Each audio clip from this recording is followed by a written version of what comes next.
بسم اللہ الرحمن الرحیم الحمدللہ وکفا والصلاة والسلام علی من لا نبی بعدہ اما بعد۔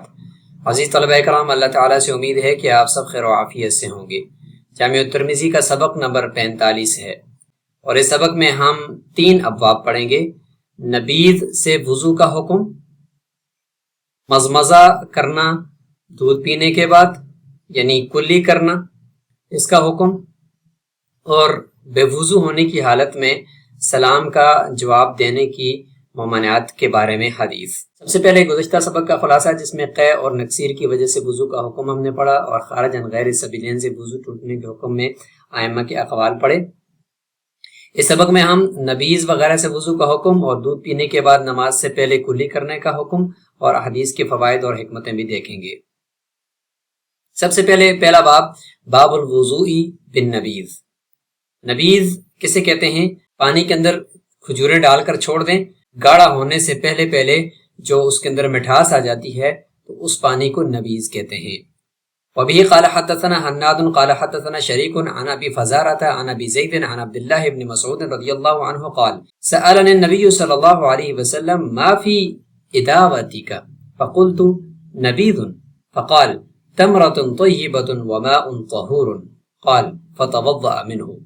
قال ابو عيسى وإنما روي هذا الحديث عن ابي زيد عن عبد الله رضي الله عنه عن النبي صلى الله عليه وسلم، وابو زيد رجل مجهول عند اهل الحديث لا نعرف له رواية غير هذا الحديث، وقد روى بعض اهل العلم الوضوء بالنبيذ منهم سفيان وغيره، وقال بعض اهل العلم لا يتوضأ بالنبيذ وهو قول الشافعي واحمد واسحاق رحمهم الله، وقال اسحاق رحمه الله ان ابتلي رجل بهذا فتوضأ بالنبيذ ويتيمم احب الي۔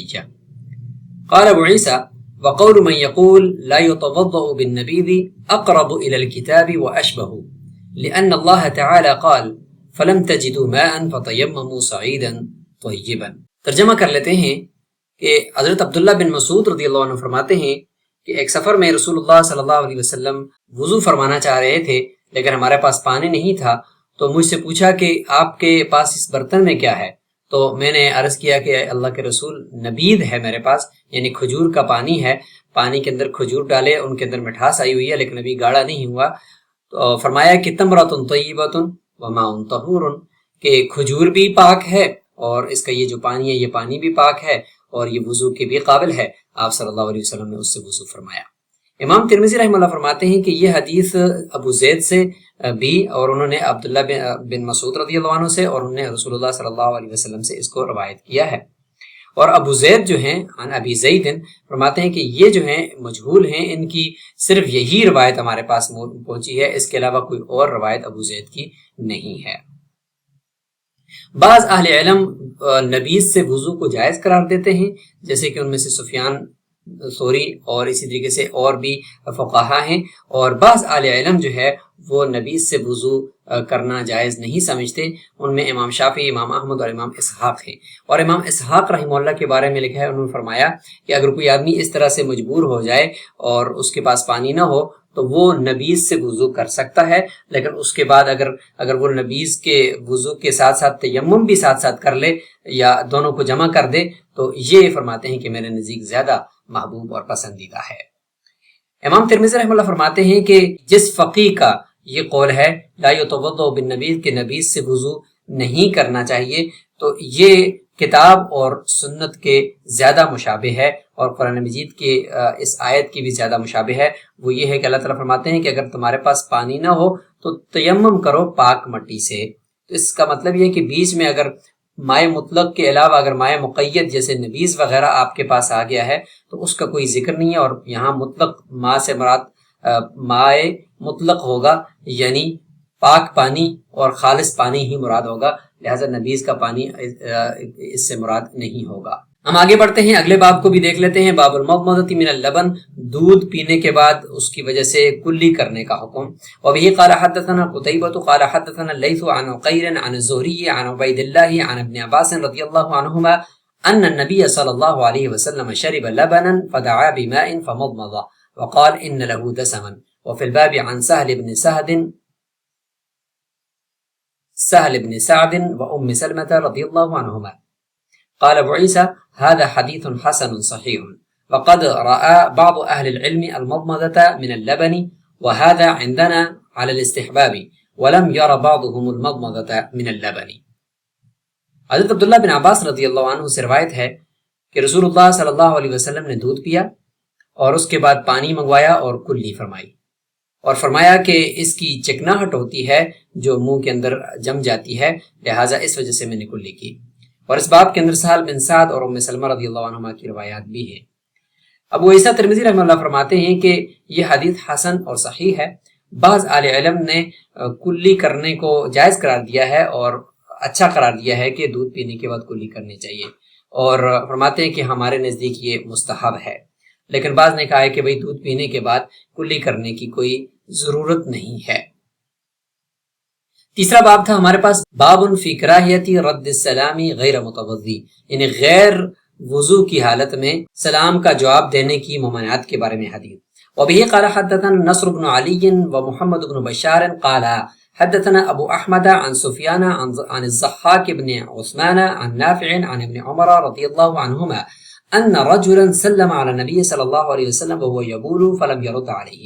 قال ابو عيسى هذا حديث حسن صحيح، وانما يكره هذا عندنا اذا كان على الغائط والبول، وقد فسر بعض اهل العلم ذلك، وهذا احسن شيء روي في هذا الباب.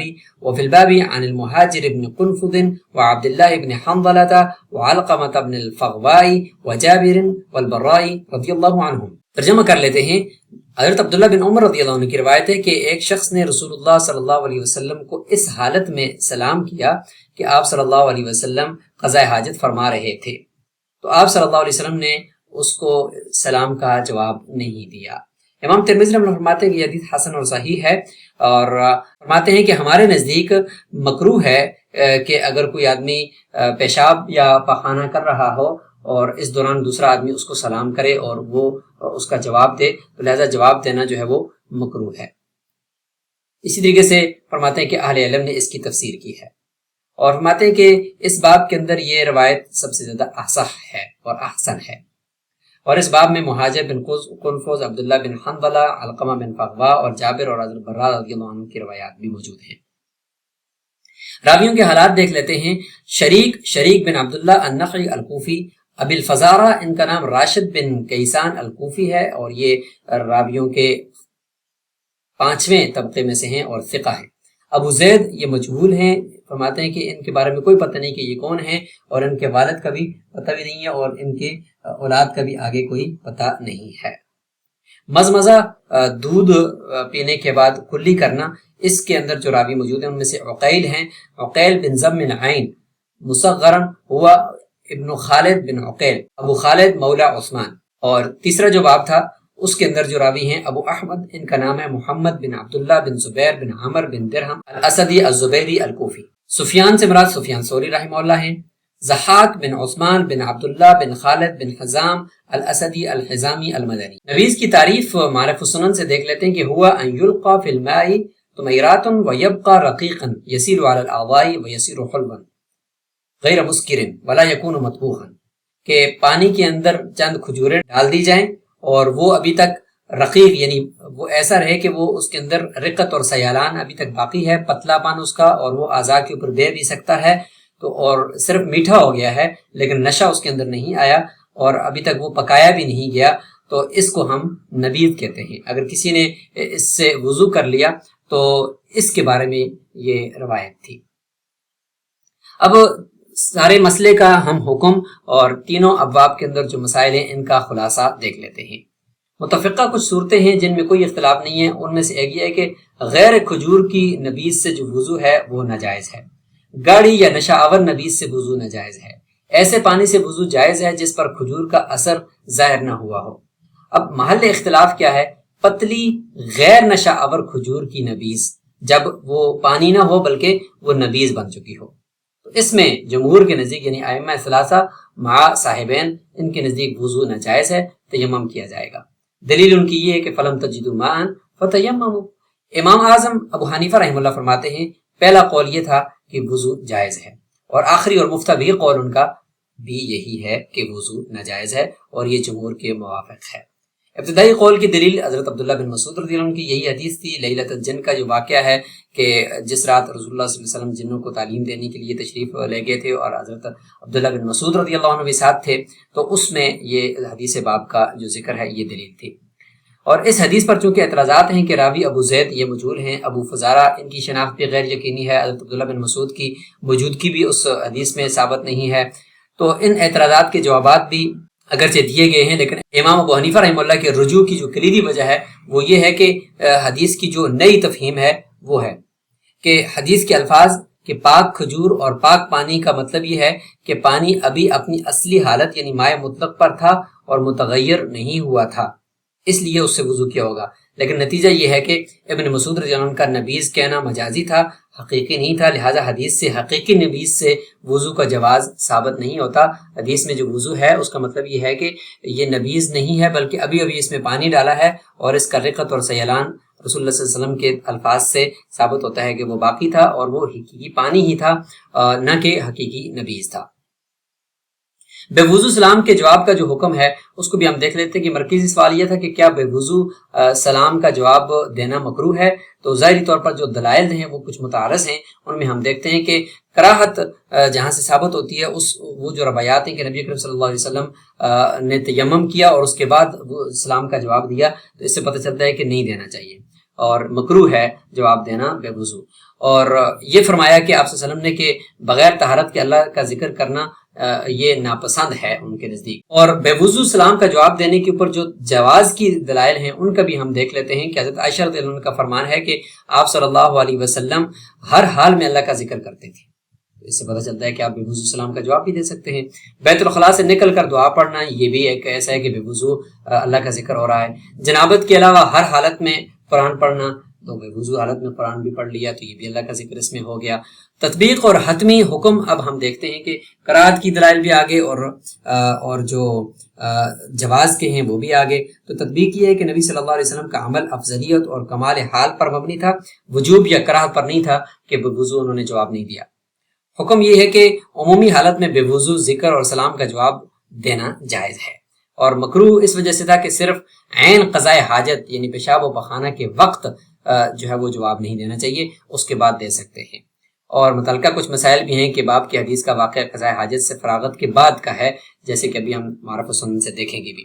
اور استنجا یعنی ڈھیلا استعمال کرنے کے دوران جواب دینے میں بھی اختلاف ہے کہ کوئی آدمی اس دوران ڈھیلا استعمال کر رہا تھا کہ کسی نے سلام کیا، تو راجح قول اس میں بھی جواز کا ہے۔ اب وضو کے لیے مائع مطلق اور مائع مقید کا جو مفہوم ہے وہ تفصیل کے ساتھ بدائع الصنائع کے اندر موجود ہے۔ یہ ساری عبارت آپ یہاں پہ اور ائمہ کے یہ اقوال جن کا خلاصہ بھی آپ نے پہلے دیکھ لیا وہ یہاں پہ آپ اس ساری عبارت کے اندر ملاحظہ فرمائیں۔ اور اس طریقے سے الفقہ الاسلامی و ادلتہ کے اندر بھی پانی کی وہ ساری اقسام شروع میں کہ طہور ہے اور طہور ہے، پھر یا تو یہ کہ طاہر ہے یا غیر مطہر ہے، اور تیسری یہ کہ متنجس ہے، اور پہلی قسم طہور کی یا مائع مطلق کی اس کی آگے تعریف ہے، اس کے بعد پھر آگے مائع طاہر غیر مطہر کی اور پھر متنجس کی یہ تفصیل یہاں پہ ساری الفقہ الاسلامی و ادلتہ کے اندر آپ ملاحظہ فرمائیے۔ اچھا، دودھ پینے کے بعد کلی کرنے کے بارے میں معرف السنن کے اندر یہ ہے علت بھی ذکر کر دی گئی ہے کہ ان لہو دسمن، لہذا حکم کا اطلاق اسی علت کے اوپر ہی ہوگا کہ اسی چکناٹ کی وجہ سے کلی کر لینا مستحب ہے۔ اچھا جی، جن مقامات پر سلام کا جواب نہیں دینا چاہیے اور دوسرے بندے کو سلام نہیں کرنا چاہیے تو اس کو علماء نے جمع کیا ہے اور ایک نظم کے اندر اس کو جمع کیا ہے کہ سلامک مکروہ علی من ستسمع ومن بعد ما ابدا یسن ویشرع۔ مسلن نمازی ہے، نماز پڑھنے والا ہے، اس کو تالن تلاوت کرنے والا ہے، ذاکرن ذکر کرنے والا ہے، ان کو سلام آپ نہیں کر سکتے۔ ومحدثن اور بے وضو ہے لیکن اس سے مراد یہی ہے کہ وہ قضاء حاجت کر رہا ہے، خطیب خطبہ دے رہا ہے، اس کو سلام نہیں کر سکتے، اور یہ آگے مکمل اس کی تفصیل آپ ملاحظہ فرمائیں۔ اچھا، تطبیق یہی ہے کہ یہ جو روایت ہے اس کے اندر ایک دوسری روایت بھی ہے کہ رسول اللہ صلی اللہ علیہ وسلم نے جو ہے وہ تیمم کر کے پھر جواب دیا. تو اقبل رسول اللہ صلی اللہ علیہ وسلم، آپ صلی اللہ علیہ وسلم قضاء حاجت کر کے وہاں سے واپس آ رہے تھے کہ ایک شخص نے اسلام کیا تو آپ نے جواب نہیں دیا، اور یہاں تک کہ آپ دیوار کے پاس گئے اور اپنے چہرے اور ہاتھوں کے اوپر جو ہے نا وہ مٹی کے ساتھ مسح کر دیا، یعنی اس کو دیوار کے اوپر لگا کر تیمم کر دیا، اور اس کے بعد پھر سلام کا جواب دیا. تو یہاں اس حدیث میں تو یہ ہے کہ آپ نے قضاء حاجت فرما لی تھی اور اس کے بعد آئے. تو اس سے بظاہر یہ تطبیق نکلتی ہے جو صاحب معرفت السنن نے بھی دی ہے کہ یہ واقعہ ابو جہیم والی روایت کا یہ الگ ہے اور حدیث باب کا واقعہ الگ ہے. لہذا حدیث باب میں جو جواب نہیں دیا وہ اس پر محمول ہوگا کہ آپ صلی اللہ علیہ وسلم قضاء حاجت فرما رہے تھے، اس دوران جواب نہیں دیا، تو اس دوران جواب تو نہیں دینا چاہیے بالاتفاق. اور یہ جو واقعہ ہے کہ اس میں جواب دیا، تو اس میں یہ ہے کہ آپ صلی اللہ علیہ وسلم یہ قضاء حاجت فرما کر آ چکے تھے. تو اس سے یہ بھی ثابت ہوا کہ قضاء حاجت کے دوران جواب نہیں دینا چاہیے، بعد میں دیا جا سکتا ہے. اور وفی الباب کے تحت جو جن حدیث کی طرف اشارہ فرمایا تھا ان کو بھی آپ دیکھ لیں، جیسے کہ مہاجر بن قنفذ کی جو روایت ہے ان کے الفاظ آپ یہاں پہ ملاحظہ فرمائیں. القوام من الفغوا کی روایت کے بھی جو الفاظ ہیں وہ بھی آپ یہاں پہ ملاحظہ فرمائیں. اسی طریقے سے جابر بن سمرہ کی جو روایت ہے دخلت علی رسول اللہ صلی اللہ علیہ وسلم وهو یبول الی آخر الحدیث. سبق میں موجود احادیث کے فوائد اور حکمتیں ایک نظر آپ دیکھ لیجئے. اس طریقے سے حدیث باب کی عصری تطبیق کو بھی آپ ایک نظر دیکھیں، اور اس سے متعلق جو سوالات ہیں ان کو بھی اپنے پاس نوٹ فرما لیں، جن کے جوابات آپ کمنٹ باکس میں دیں گے تاکہ یہ سبق آپ کو ازبر ہو جائے. اور آخر میں اس سبق کا خلاصہ ایک نظر دیکھ لیجئے. اسی کے ساتھ سبق نمبر 45 اپنے اختتام کو پہنچا. السلام علیکم ورحمۃ اللہ وبرکاتہ.